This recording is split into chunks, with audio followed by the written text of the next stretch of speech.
Welcome back, you degenerate. Sometimes it's nice to live in a fantasy world where I pretend I'm not obsessed with watches and I'd be perfectly okay with a small collection. In this role-playing scenario, it's not uncommon for me to think of good 2 or 3 watch collections, if not just to humor the idea. Today I'm going to go over a 3 watch collection because it's easier than trying to pick only 2, and truthfully, it's just more fun. I do plan on making this a reoccurring series, but it's going to be a marathon and not a race, as I only showcase watches that I actually own in my personal collection. As you can see, all 3 watches are from Citizen. That's not necessarily on purpose, I just happen to have 3 watches from Citizen that are all solid as fuck and work really well together. With all that said, let's get into it.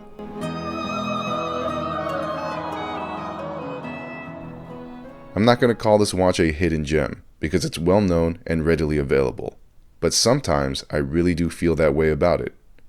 You don't see it too often online, and I have no idea why. As a Seiko fanboy, I have to say that it runs circles around any Seiko equivalent.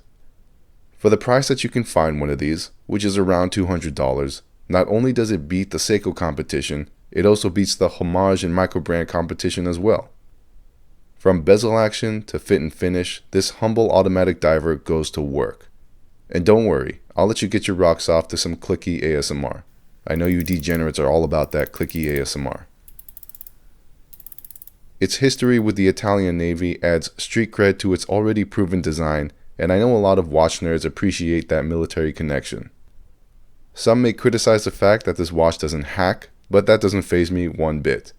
That's just less wear and tear on the gear train, and I'm fine with that.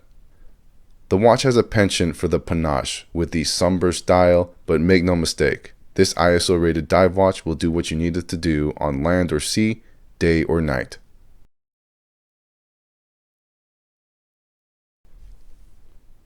This is the gentleman's watch out of the 3.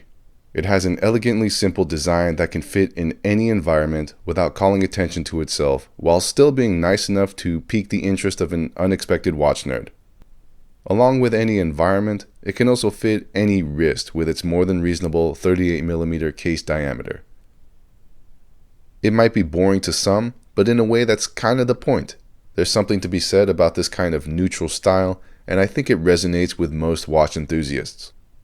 I will say that in the flesh, it's anything but boring, as the combination of brushed and polished finishing creates a visually dynamic presentation in the best kind of way.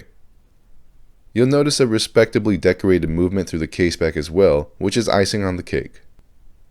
I said this was a gentleman's watch, but there's nothing gentle about it. It may not look it, but this is a more than capable tool watch. The scratch-proof sapphire crystal, Duratec coating, and robustly dense build makes this a watch you can wear in the shop just as much as you would in the office. Averaging anywhere between $400 and $500, it's not going to be the best value out there, but this watch has enough of its own style to be more than worth it if it is a watch you've been eyeing.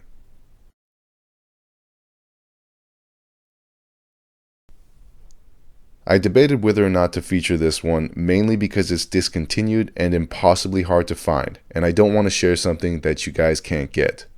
But this one is too good to pass up. Sized at an elusive 37mm, the Forma is what I consider to be the ultimate Goldilocks size. Small enough for size queens, but large enough to not get overwhelmed by a particularly girthy wrist. Aside from the size, I love this adventurer type of case, with the plain field watch bezel paired with crown guards. In a way, it looks like the fusion of a submariner and an explorer, and I think that's fantastic. The 6, 9, and 12 indices pay homage to old mountaineering watches, and it may even remind you of a Tudor Ranger or a Seiko Alpinist. Not unlike the NB1050, the Forma has a simple design that fits the mold of what you would typically call a Gado watch.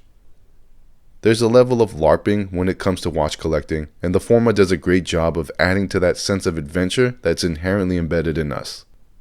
It's watches like this that make you wonder, why the hell did they discontinue it?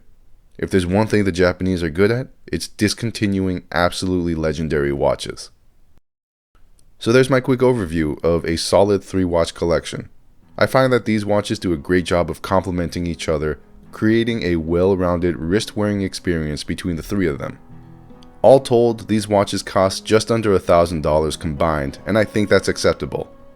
If you haven't looked into Citizen, I highly recommend them. They've got some shit watches, but for the most part, they're solid. And that's all I got for now. Stay classy. I sure as hell won't.